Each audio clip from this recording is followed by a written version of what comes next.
Усім добрий вечір. У прямому етері телеканалу АТR Прайм. Це час, коли ми обговорюємо найважливіші для Криму, всієї України і людства теми. І запрошуємо людей, які на них розуміються. Сьогодні в мене в гостях геть не випадкова, чудова людина, відомий, досвідчений фахівець-дипломат, людина, яка нещодавно повернулася з Вашингтонщини, де була на перемовинах, на зустрічах щодо безпеки, щодо агресії Росії.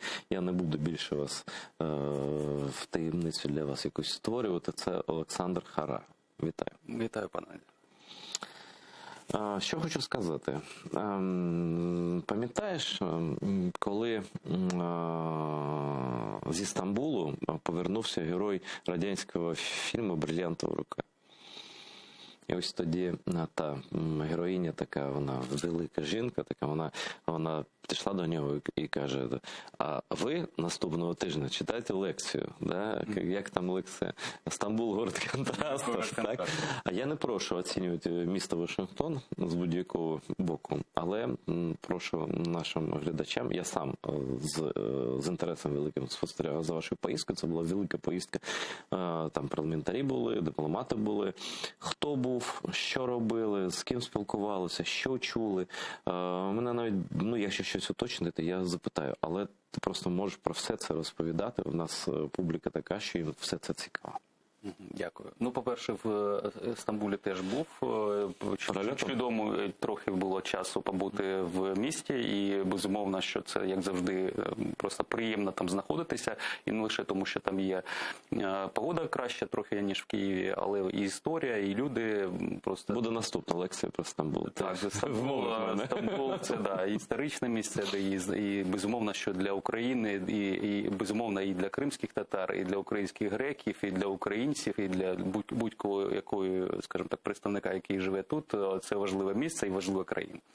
Ось, але якщо ми кажемо про Вашингтон, так дійсно був, як на мене, позитивний і з важливими результатами візит групи депутатів від правлячої партії.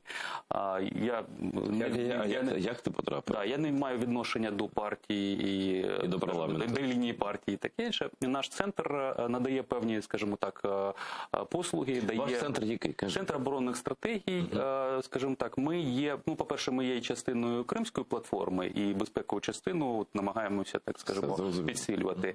І вирішили, скажімо так, допомогти трошки нашим депутатам в розумінні Вашингтону і тих, скажімо, як ми називаємо, посилів, меседжів, які краще було в цей час туди передати.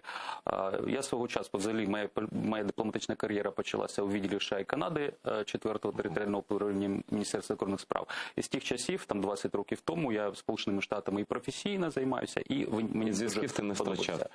І, безумовно, є, і, по-перше, там і колеги зараз працюють в посольстві, безумовно, що добре знають їх колишніх послів американських в Україні. До речі, ми в посольство нам організувало зустріч з представниками аналітичних центрів. Там був пан Тейлор, який був і послом свого часу, і потім тимчасовим повіреним. Це людина, яка надзвичайно високих моральних якостей і професійних, і колишній військовий. І давайте згадаємо, що як він відстоював Україну під час імпічменту пана Трампа. Тобто він був доволі відвертий, він ставив свою репутацію, свою позицію, там, скажімо, як дипломата під удар, коли він фактично казав, що Трамп робив неправильно по відношенню до України. Тобто це справжній дипломат американський, тобто це справжня політична еліта, яка не залежить від того, Трамп при владі чи Байден. Їх називають Deep State, тобто така глибинна держава. Я б так називав, це є еліта в кращому його розумінні. А вона існує, Deep State? В тому сенсі, як казав Трамп, ні. Що, наприклад, ті люди, які не слухаються обранців, точніше, і інше. Є професіонали, які розуміють і загрози для Сполучених Штатів, їх інтереси, які присвятили своє життя, і їх складно звинуватити в корупції чи якихось таких речах. І таких людей доволі багато. І, до речі, власне, дякуючи Трампу, і, безумовно, в лапках, ми втратили велику кількість таких людей, оскільки вони були... Тобто, фактично, і були, наприклад, звільнені, як Марія Іванович, яка тимчасово повірена. Потім, значить, дуже важлива кількість, там, велика людей, які були в Раді національної безпеки, в Державному департаменті. Як його звати, хто книгу написав про Трампа? Є Вінман, є... Хто пішов? Бейкер, як? Ну, він велику книгу з усами такими. Болтон. Болтон, да. Джон Болтон. Теж така людина, здається. Так, цікаво. Тобто, в принципі, Болтон, дякуючи фактично 3 особистостям, ми маємо таку підтримку і зброю, і такі стратегічні документи американські щодо американської зовнішньої безпекової політики, а також України. І це був пан Меттіс, генерал, це був Герберт Макмастер і Джон Болтон, які очолили Раду національної безпеки. Були і інші на інших посадах нижче, але не менш важливі з точки зору знання Росії і України і того, що вони були нашими союзниками, от скажімо так, під час, коли Трамп намагався встановити добре. А пан Меттіс зараз при владі? Ні, він вже, і не тоді вже був такого похилого віку, але зараз, наскільки мені відомо, він просто там лекції якісь читає, тобто я не знаю. Але все одно він впливова людина. Так і до нього прислухайся, бо в принципі це такий інтелект. Це його називали таким воїном-монахом. Він, по-перше, це не скажімо так, не випадково для більшості американських генералів, які там в генеральному штабі або там Пентагон очолюють. Вони є інтелектуалами, вони дуже багато чого читають, подорожують. У них дуже такий, скажімо, широкий погляд на світ. І я не знаю, просто-напросто так можна, скажімо, захоплюватися такими людьми. В Україні, на жаль, скажімо так, нам складно, по-перше, оцінити. Є такі люди, безумовно, але можна складно оцінити, оскільки наші військові не такі публічні. Знаєш, я скажу одну річ таку цікаву. Я просто це особисто знаю, бо знайомий трохи з Сергієм Сапком. Це, герой України, він полковник зараз, і він навчався в Сполучених Штатах. І ось його кумир. Це особисто цей генерал Меттіс. Він в оригіналі його книжки читав і мені навіть подарував. Я, на відміну від Сергія Сапка, читати англійською так швидко не вмію, але потрохи там щось листував. Це я про те, що ось що таке еліта. Військова еліта, політична еліта. Але повернемося ми з паном Харою до конкретики. Посольство організувало доволі цікаву програму зустрічей, передусім з тими конгресменами і сенаторами, які опікуються Україною. Є 2 кокуси. Це такий у нас радянський атавізм групи дружби, ось, а в Сполучених Штатах кокуси. І там одна з ключових зустрічей, яка була, вона була доволі короткою, але надзвичайно позитивною і важливою напередодні голосування за, фактично, оборонний бюджет Сполучених Штатів. Ось про це багато спекуляцій було. Це було вкинуто росіянами. Просто давай розповім, як насправді там з цим бюджетом. Скажімо так, перший момент, що нам закидали, що і навіть політичні опоненти правлячої партії, представники, які були там на зустрічах, їм закидали, що вони приїхали і завдяки їм ми втратили ті поправки, там було 2 поправки внесені щодо блокування Північного потоку, накладення санкцій. Одна була більш м'яка, яка давала можливість президенту у разі, якщо Росія вторгнеться, але не обов'язково, факультативно. Ось. А друга була, це фактично відразу це зробити, і там додаткові, скажімо, заходи до підтримки. А ці 2 поправки, вони зникли у ході, скажімо так, пошуку компромісу. Між демократами і республіканцями. Республіканцями і демократами, але не щодо України, а в цілому бюджету. Там велика кількість і тих хотілок, які хотіли, власне, конгресмени для власних потреб. Наприклад, у них важливо, демократи хотіли ввести, щоб дівчата реєструвалися на службу, як і хлопці. І проти цього дуже сильно ці республіканці виступали, цю поправку прибрали. Там є велика кількість інших речей, пов'язаних... Але стосовно України. Тобто там це не була зрада щодо України, що там чи наші депутати щось не так зробили, чи просто там вважали Україну неважливою. Уявіть собі, $780 мільярдів. Це бюджет. Це навіть уявити неважливо, чесно кажучи. Вони, в принципі, традиційно затягують його прийняття, і це надзвичайно важливі там були речі для них, наприклад, вихід з Афганістану. Тобто всі процеси ще ж, вони фактично вийшли, але треба завершити процеси. Там модернізація власних збройних сил, там закупівлі, всі ці інші речі. Тобто там були надзвичайно важливі речі безпосередньо для американців. І тому, безумовно, що в процесі розблокування вони дійшли згоди і певні поправки прибрали. Але для нас позитивно, буквально вчора, 15 числа, вже і Сенат проголосувала, то Палата представників була, а зараз і Сенат. Україна отримує 300 мільйонів доларів допомоги, включаючи до 75 мільйонів на, власне, літальну зброю. Це невеличке збільшення, там десь 50-60 мільйонів, там доволі складно. Фактично ми ці гроші не отримуємо. На ці гроші нам просто буде постачання. Якщо ми кажемо про 75 мільйонів, то це може бути, ми просто кажемо, до речі, що слід сказати, що до нас там був міністр оборони, і я вважаю, що був дуже позитивний візит, оскільки наша сторона, українська сторона, чи не вперше показала такий документ, який показує прогалини в нашій безпеці, в обороні, і які нам потрібні заходи. Тобто ми не просто кажемо щось противотанкову зброю. Тобто з обґрунтуванням. Бо раніше ми просто казали, нам потрібно там ВПС, ППО, там ще щось таке. І дійсно нам це потрібно. Але, скажімо так, обґрунтування такого не було. І, власне, скажімо так, дуже позитивно до візиту, і нам про це казали конгресмени, вони поставили, зустрічалися з... Вони зрозуміли ситуацію, скажімо так. Він пояснив їм ситуацію сучасну. Так. І, безумовно, що і, скажімо так, візит делегації парламентарів був важливий, власне, напередодні. Як підтвердження, що парламент теж на своєму рівні, там ви ж з парламентарями, напевно, Так. Це була більша частина з парламентарями, власне, з аналітичними центрами, а також стаферами. Тобто це ті співробітники офісів і комітетів, і сенаторів, і конгресменів, які рухають справи, насправді. Помічники ж, вони ж зазвичай вони головніші за номінальність. Причому з стаферами було цікаві розмови, вони в деталях знають і наші проблеми, і можуть задавати гострі питання, і ці питання були, але мені сподобалось, власне, наскільки відверто депутатів доволі молоді, так скажімо, були, але мені сподобалось, як вони відповідали. Здається, там старіше, я перепрошую. Може бути так, я не проти.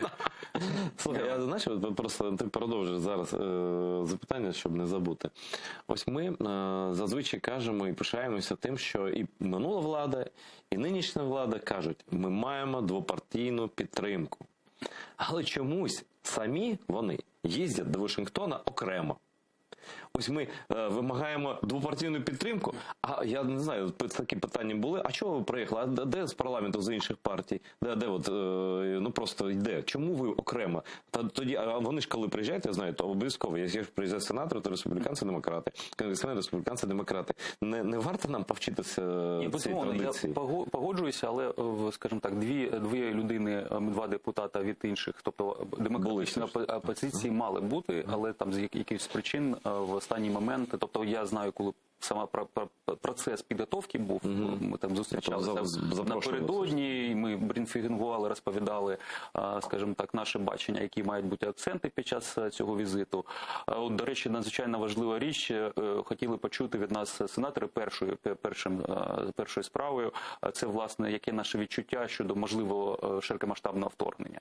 Бо, в принципі, ми, з Андрій Загороднюк і я написали статтю, ми фактично кажемо про те, що це була спецоперація впливу російська, і то чому ми були такі спокійні, а на Заході, особливо в Америці, занепокоєні? Оскільки росіяни не проводили цю операцію на нас, не було сенсу в цьому. Вони сконцентрувалися на американцях для того, щоб вплинути на рішення. Вони виставили доволі великі хотілки, тобто ті, які не можуть американці задовольнити, я маю на увазі якісь письмові гарантії, що Україна не буде членом НАТО. Я навіть можу прорахувати приблизно, про що йдеться, щоб наші глядачі теж знали. Ось такі ходять чутки, що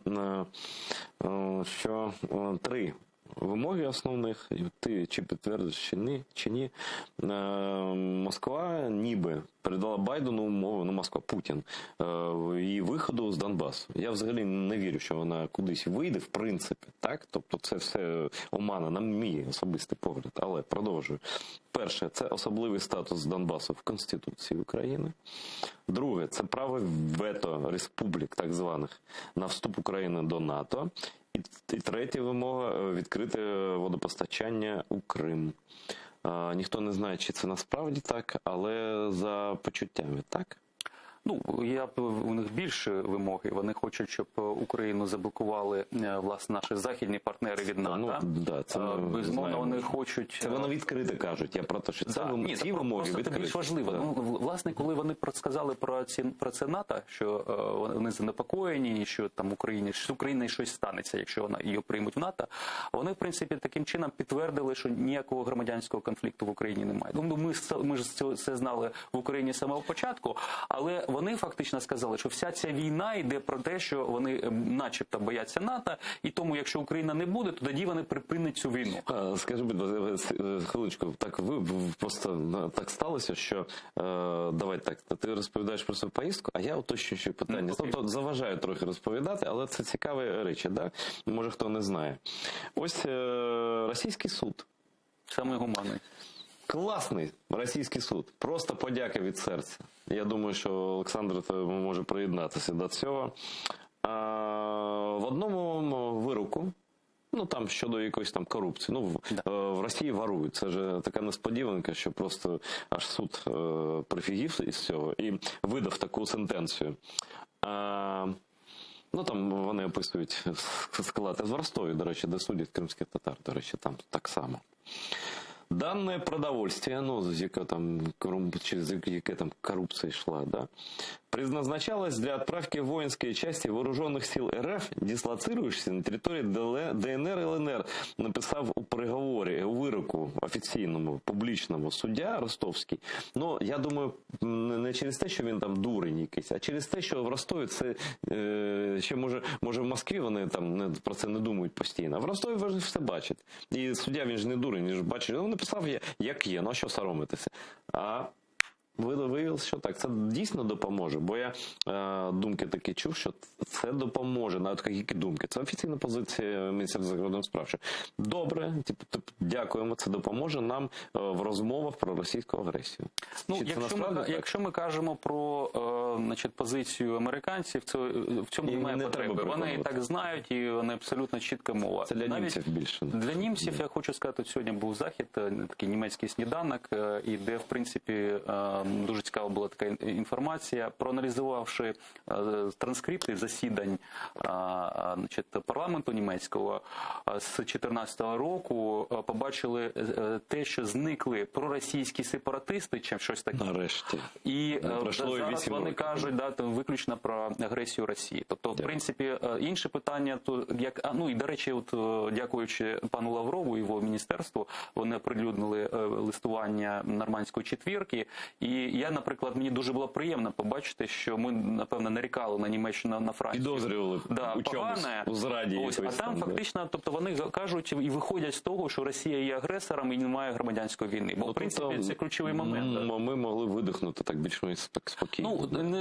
Ну, тут треба дивитися, оскільки, безумовно, що компроміс можливий лише за рахунок слабкої сторони. І тепер для того, щоб припинити ці нагнітання і можливий широкомасштабний конфлікт в Європі, і тут не лише українці, безумовно, будуть перші, хто потраплять під вогонь, але Європа теж постраждає. Тому, безумовно, що вони намагатимуться якимось чином так спрямовувати, настиснути. Є теорія змови, розповсюджена у зв'язку з накопиченням сил і засобів російських на нашому кордоні, що начебто домовилися, ну, принаймні Байден і Путін, що треба так шуганути Україну, українців, щоб вони погодилися. Ну, безумовно, ми розуміємо, що це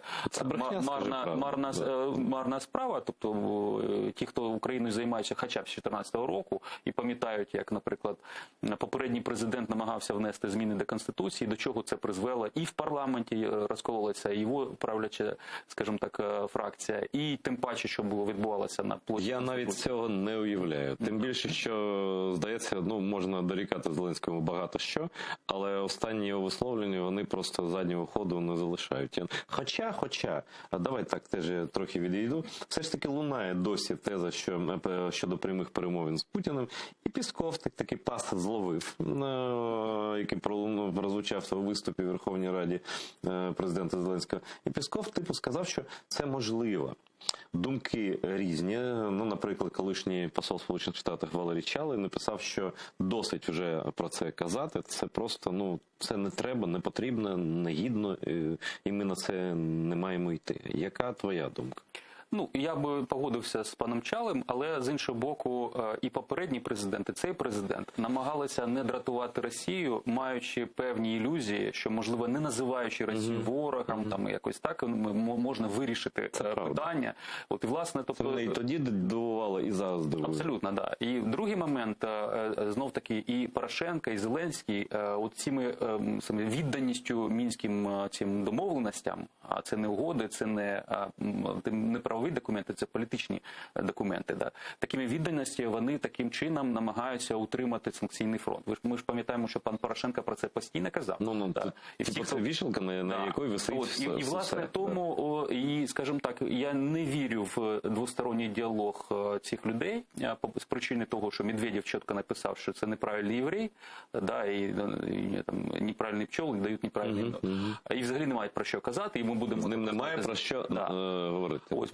А в принципі офіційно росіяни казали, що да, давайте поговоримо про відновлення економічних зв'язків, там про газ давайте поговоримо. Тобто війни немає, давайте казати про якісь непорозуміння. Да? Тобто 15 тисяч вбитих українців різних... Ну їм головне заманити нас. Да. Просто долучити до чогось хоча б. А потім так потрохи, а ось може з ДНР, може з ЛНР, там же вугілля, там щось іще є, да, там ваше населення. Ми ж не кажемо, що це не Україна. Дайте лагідно підштовхнути до... Безумовно. Тобто, і в принципі я, наприклад, розглядаю те, що Зеленський каже, мені не зовсім подобається, а я можу розуміти логіку, що Захід дивиться, дивіться, він же ж пропонує прямий діалог, він хоче припинити війну, він готовий йти на компроміс, то давайте його будемо підтримувати.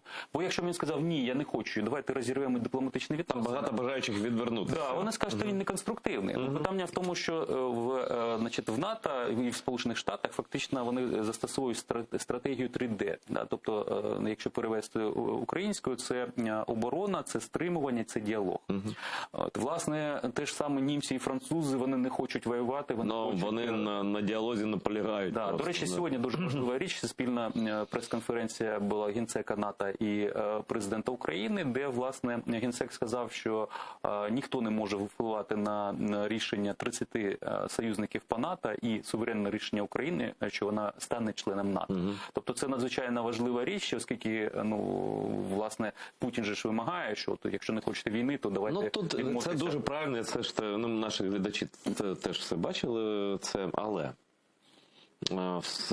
тут просто Путін може так зрозуміти це. Окей, ви не можете це публічно зробити, а ми працюватимемо з окремими членами НАТО. Ні, його це не задовольняє. Насправді, він хоче присяги, клятви якоїсь. От, наприклад, його дратує присутність натівських кораблів, не чорноморських, в Чорному морі. Та ти що? Та там же країни НАТО. А що дратує? Ні, не чорноморських країн. Тобто ротаційна присутність американських дестроєрів, які, в принципі, і той же саме, давайте згадаємо, як влітку цього року HMS Defender був британський, і там, значить, росіяна була паніка. Що... Їх можна зрозуміти, бо він один може знищити весь флот російський чорноморський, бо він такий, собі. Так. І плюс вони ж пижаться казати, що там якісь територіальні води Росії навколо Криму. Хоча насправді, от якщо ми це об'єктивно подивимося, з точки зору міжнародного права, є UNCLOS, це ООНівська конвенція про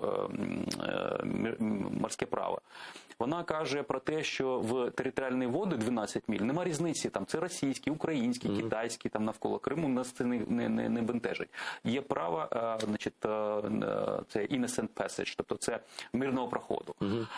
І, власне, то росіяни кажуть, що це було порушено і інше. Насправді ні. Навіть якщо б це були власне російські води, це б не було порушено.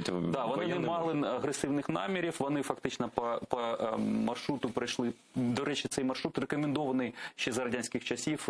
Ти про британців кажеш? Так, про британців. А наступного дня нідерландський корабль теж був. То, власне, я вже не кажу про те, що чому там натівські кораблі, американські, британські та інші.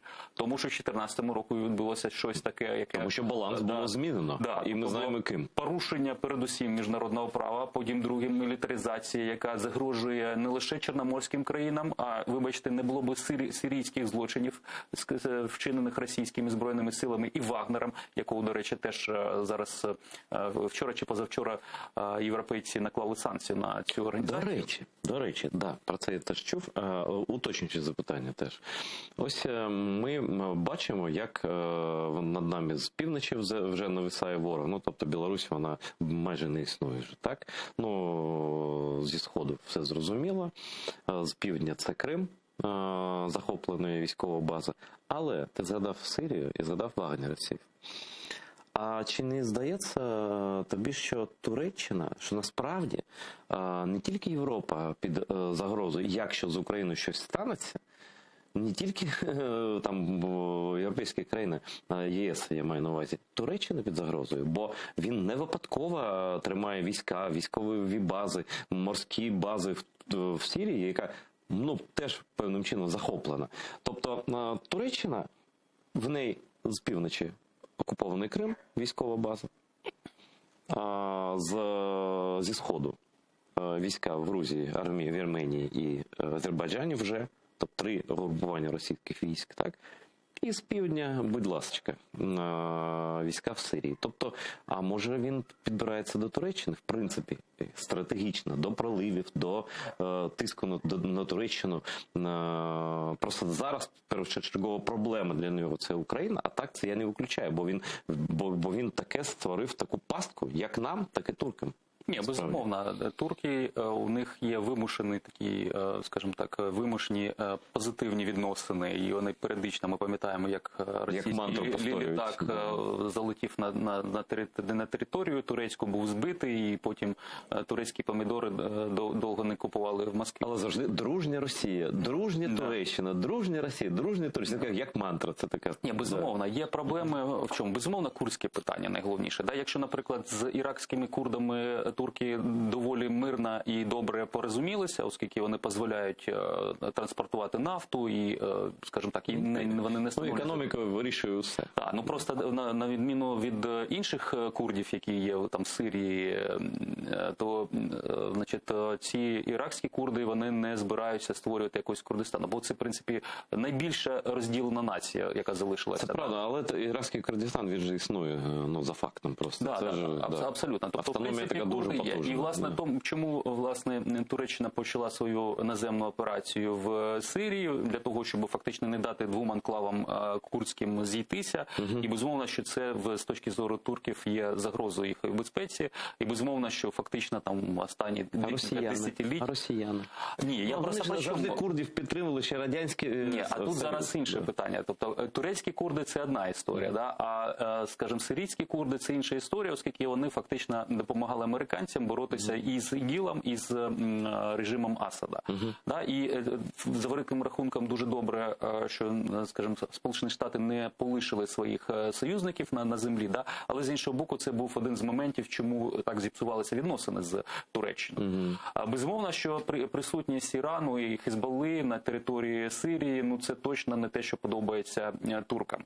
І, власне, скажімо так, зараз вони розвернулися від Європи і, на жаль, скажімо так, не полагодили свої відносини зі Сполученими Штатами, які виявилися в тому, що, наприклад, я передусім кажу про С-400 комплекс, який куплений був Ердоганом для дуже дивних, скажімо, потреб, але американці викинули його з програми F-35, найкращого і найсучаснішого літака, а також фактично сенатори заблокували можливість продовження або купівлі і літаків попередніх поколінь. Слухай, а може скласти така ситуація, що все ж таки стосунки Туреччини з НАТО, з Сполученими Штатами покращаться через, очевидно, для мене очевидно, може для Туреччини теж стане очевидна загроза російська? Вони абсолютно чітко розуміють цю загрозу, але що зробити? По-перше, у них фактично є такі, десь тут ми співпрацюємо, а тут ми конкуруємо, а тут ми можемо воювати. Безумовно, Туреччина хотіла би стати хабом енергетичним для того, щоб і посилити в тому числі, наприклад, на Балканах свій вплив. Це не відбувається з певних причин. Є проєкти інші, наприклад, та ж саме побудова атомної електростанції. Надзвичайно важливий енергетичний проєкт для Туреччини. Безумовно, що Росія є великим ринком збуту і сільськогосподарської продукції, і будівельних компаній, і туризм. Всі ці речі надзвичайно важливі для економіки. Ми маємо згадувати те, що, незважаючи на те, що Туреччина є потугою економічною, вона, те, що називається, знаходиться в цій middle income trap, Тобто це ловушка середнього прибутку. Тобто вони для того, щоб їм вирватися, їм потрібно високі технології, а вони мають десь їх брати. З росіянами це можливо, наприклад, там особливо в ВПК і в інших сферах. Тобто їм потрібна Росія в цьому сенсі. А також вони розуміють, наскільки Росія може бути, так скажу, шкідливою і загрожливою. Як з Ізраїлем. Чому ізраїльтяни нам продають певні, там, скажімо, елементи там, чи безпілотників, чи інші речі? Бо щойно вони це продадуть, Хезболла буде фігачить по мирним містам Ізраїля. Тобто, дивись, Путін вже впливає на політику Туреччини, безумовно, політику Ізраїлю, про Німеччину ми навіть не казатимемо. Я хочу повернутися до Вашингтона, до американців, бо це найважливіше, бо це союзник, який, партнер, звісно, але все ж таки, майже союзник, можна так сказати. Наскільки, розуміють нас повністю, так? Тобто таких дурних запитань не було. Чи варто вам допомагати? Конгрес це настільки, скажімо так, на нашому боці, в цілому і емоційна, і інтелектуальна, тут нема питань.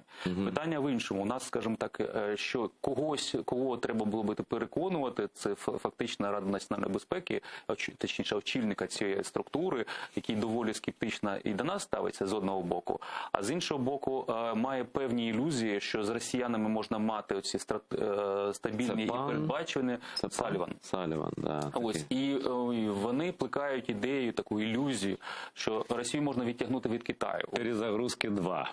Не зовсім. Тобто у них ідея яка? Це називається місця сили. Тобто тут ми посилюємося і з росіянами розмовляємо мовою сил.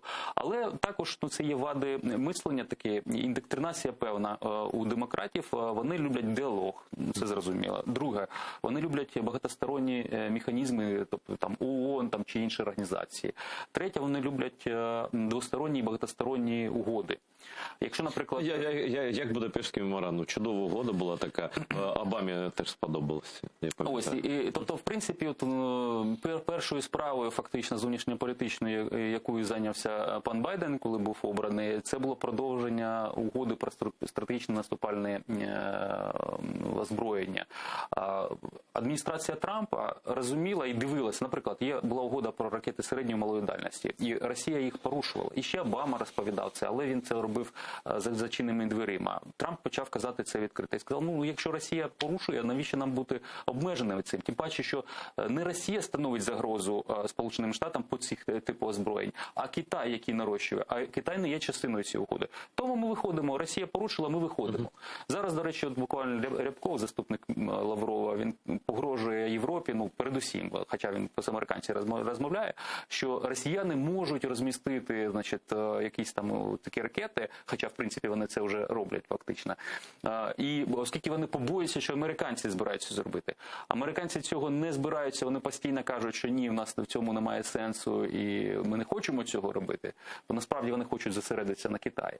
А ті, вигадують якісь такі страшилки, що НАТО там в Московію хочуть перетворити. Слухай, це якась, знаєш, мені здається, що Путін заздрить трохи Китаю, що йому така увага. А він маленький, він менше за Китай, Китай такий великий, і на нього там Америка дивиться, а Путін такий, що ви, як же я, в мене бімба, я такий ось, тримайте мене семеро там. Я не психолог, мені важко казати про комплекси, які в тому числі виявляються в цьому вишині каблука, це ж теж про щось скаже про людину, навіть яка керує фактично як імператор найбільшою країною світу. Проблема в тому, що ця велич, цей вірус величі, він є. І не лише в Путіні його оточення, але в великій кількості росіян. І другий момент, у росіян є можливість знищити цей світ десятки разів. Тобто 1500 боєзарядів ядерних, стратегічних є. Я вже не кажу, ніхто не знає, скільки тактичних. Тобто десятки тисяч пристроїв, і ракет, і снарядів, і торпед, і мін з цією заразою. Власне, він хоче конвертувати оцю неміч економічну, культурну і іншу в щось інше, щоб його вважали. Що має, то має. Слухай, тут логіка є. Ні, логіки немає, бо якщо, наприклад, ти слабкий економічна... слабкий є, не змогла, знаєш.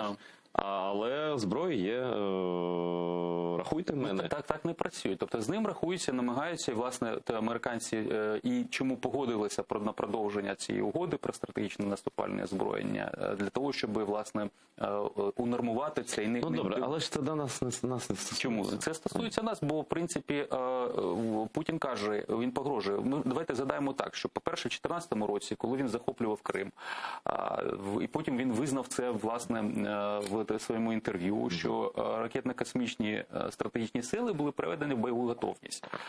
Тобто він тоді показував світові, що не власті, ми будемо робити з Україною що завгодно, і це не ваша справа.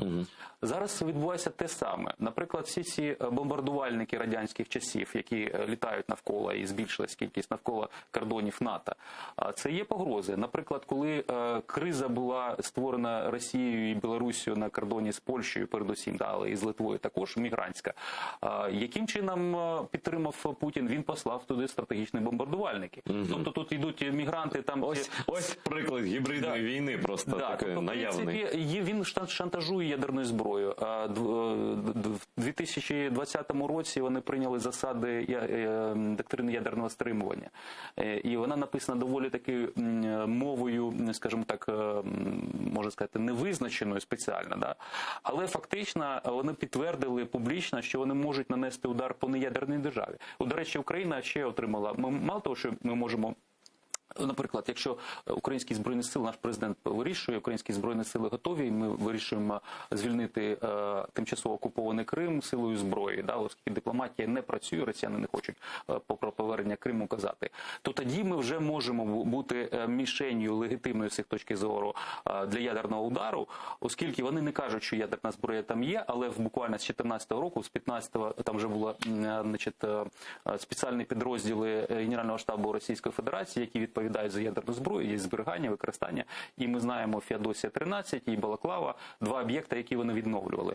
І є опосередковані підтвердження того, що там ядерна зброя. Та навіть якщо там її немає. Це ж просто шантаж. Ні, я просто про що, скажімо так, якщо ми вдаємося до такого кроку повернення, те, що належить нам згідно з Конституцією України, законом про оборону і, власне, загрозою найвищого рівня для Росії. Так. І також тепер, враховуючи те, що ми маємо Байрактари, які є бойовими безпілотниками, да? І, власне, якщо почитати цю доктрину, там написано, що і ті, хто володіють цими безпілотниками, тобто, виходить, ударні безпілотники, гіперзвукова зброя, лазерна, ну там на нових принципах, всі ці країни теж підтримують. Весь світ вороги. Да, безумовно. Ну, я ж не кажу про, значить, поляків, у яких є системи проамериканські ракети, і Румунія, в якій є, власне, радари, і я не кажу про Туреччину, де розташована ядерна зброя американська, яка може бути застосована. А вона досі там?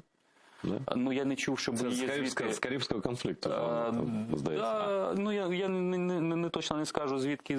Ну, до речі, це ж теж цікавий такий історичний екскурс, власне, з Криму.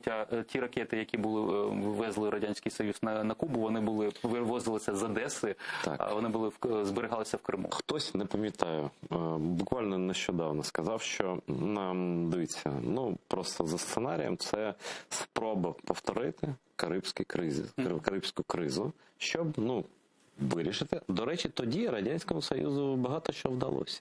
Тоді вони виторгували щось собі тоді. Ну, вони виторгували, що не розміщали ці євроракети, так звані, і там тобто маленька перемога була, але це було абсолютно безглуздя. І, до речі, тут дуже цікавий момент, історична паралель.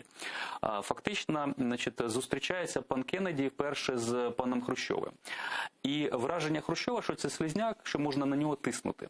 І потім відбувається перша криза в 61-му році, Берлінська криза. Ну, і перша, друга криза, перша була ще там за часів Сталіна.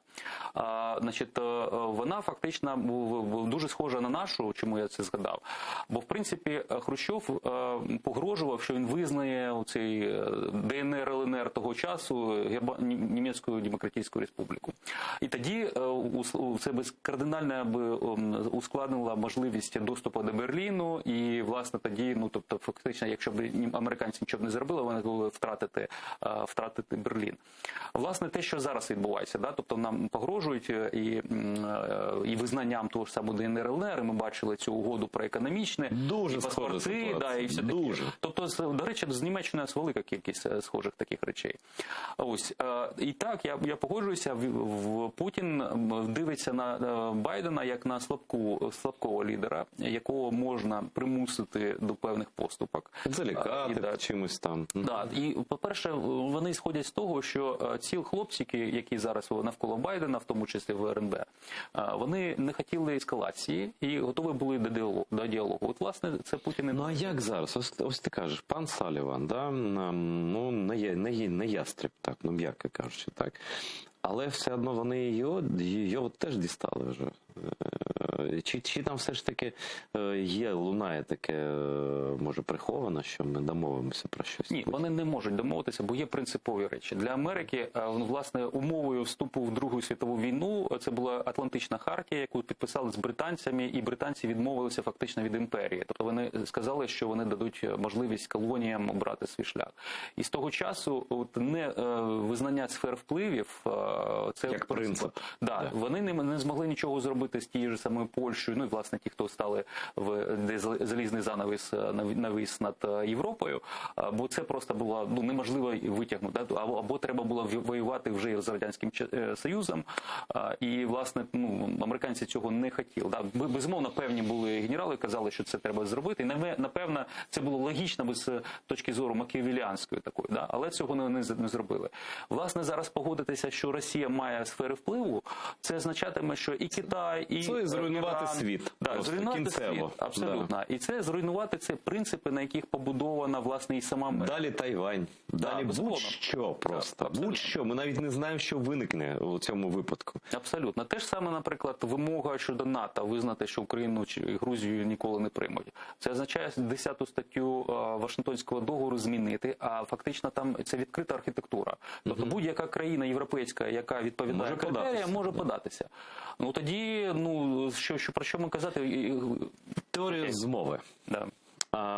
Так, все красиво кажеш, питань немає. Але, що заважає Путіну шляхом таємних перемовин домовитися абсолютно без папірців? Ну, тобто, по поняттям, як вони кажуть. Тобто офіційно цього не казати, звісно, це неможливо. Але за фактом робити те, що... Я думаю, що є такий шанс чи ні з боку Байдена? По-перше, Путіна це не влаштовує. Бо він просто подивився, наскільки Україна рванула за ці роки, з 2014 року з точки зору безпеки, наскільки нас підтримують. Да, хотілося б більше, і хотілося б і Петріот, і F-35 мати. Але для Путіна навіть цього занадто. Да, це вже, тобто вони що вимагають? Що перестаньте озброїти Україну, бо нам буде складно її захоплювати. Тобто фактично така в принципі, так.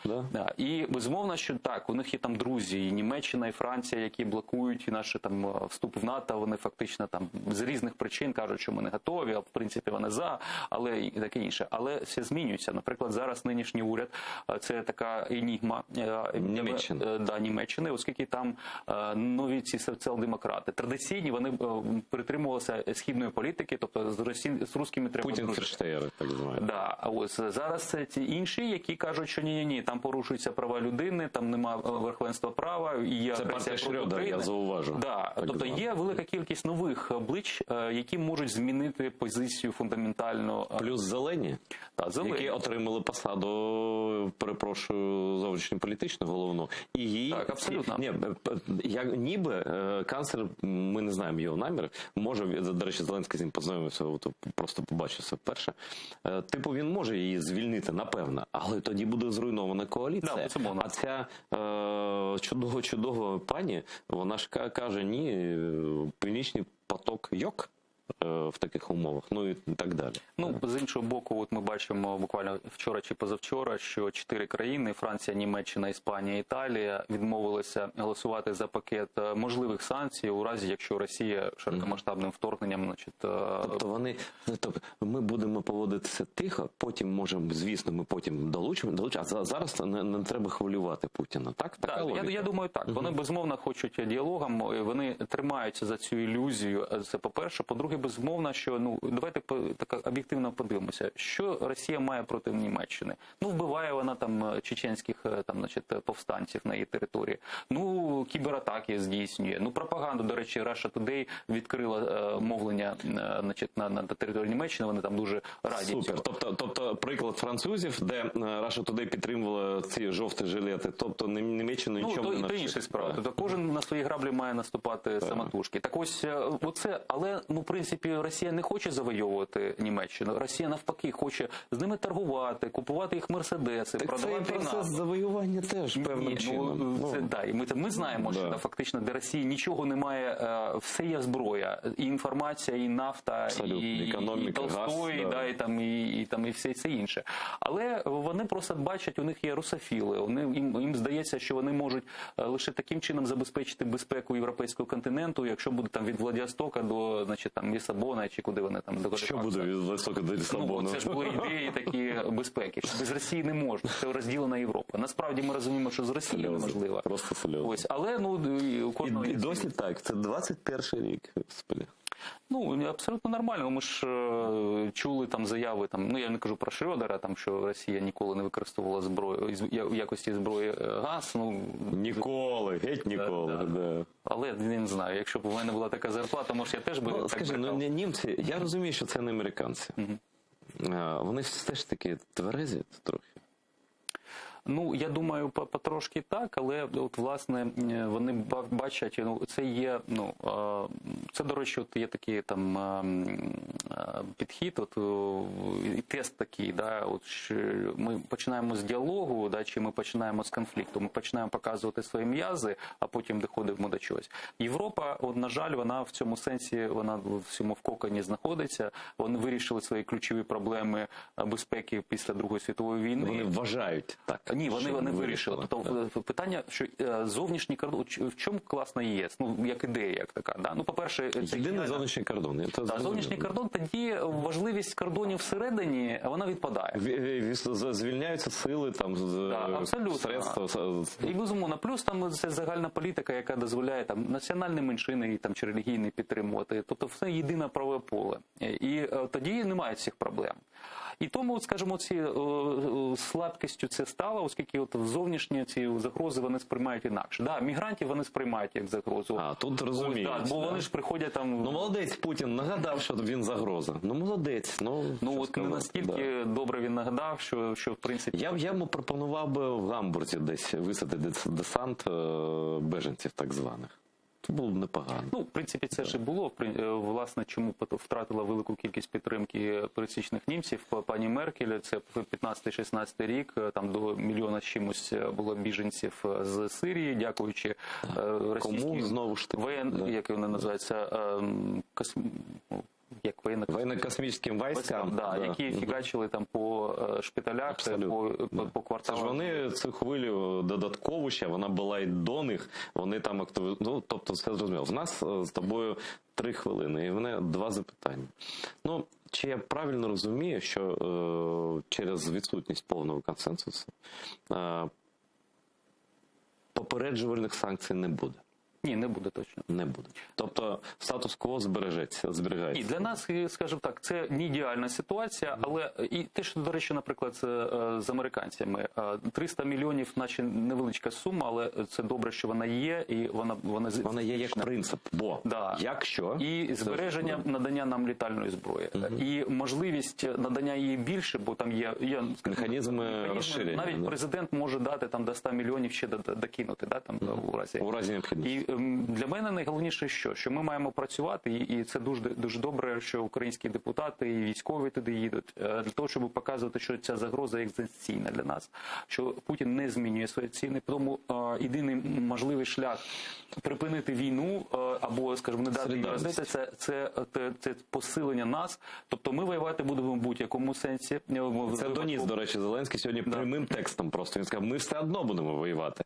А я вам пояснюю такі загрози. Це правильно. Абсолютно. І тому єдина можливість, щоб Росія припинила війну і, власне, почала про щось з нами розмовляти, це щоб вона побачила, що ціна вторгнення, вони вторглися в 2014 році, але маємо на увазі так, щоб вони з цими триколорами військовоінспекторами своїми прийшли, то це ціна надзвичайно висока. І тому поки що я б не сказав, що є якась там зрада, все йде позитивно.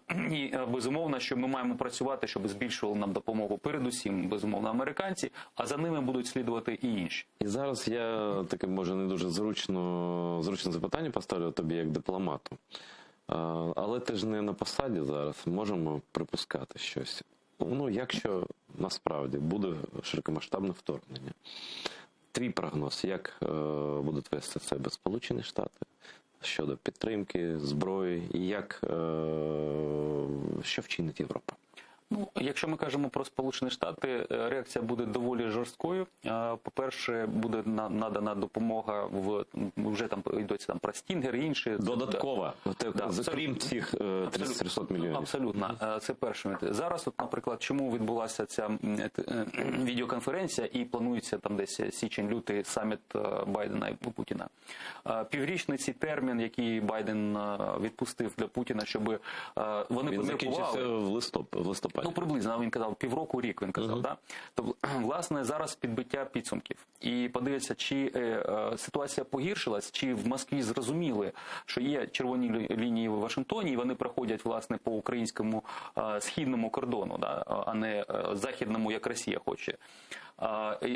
Чи це зрозуміли? І, по-друге, надзвичайно важливий момент, який би не був слабкий, там Байден чи хтось інший, оця двопартійна підтримка, це перший момент, і Конгрес як такий, і підтримка нас в безпекових структурах, і Міністерства оборони, і в інших, вона надзвичайно важлива.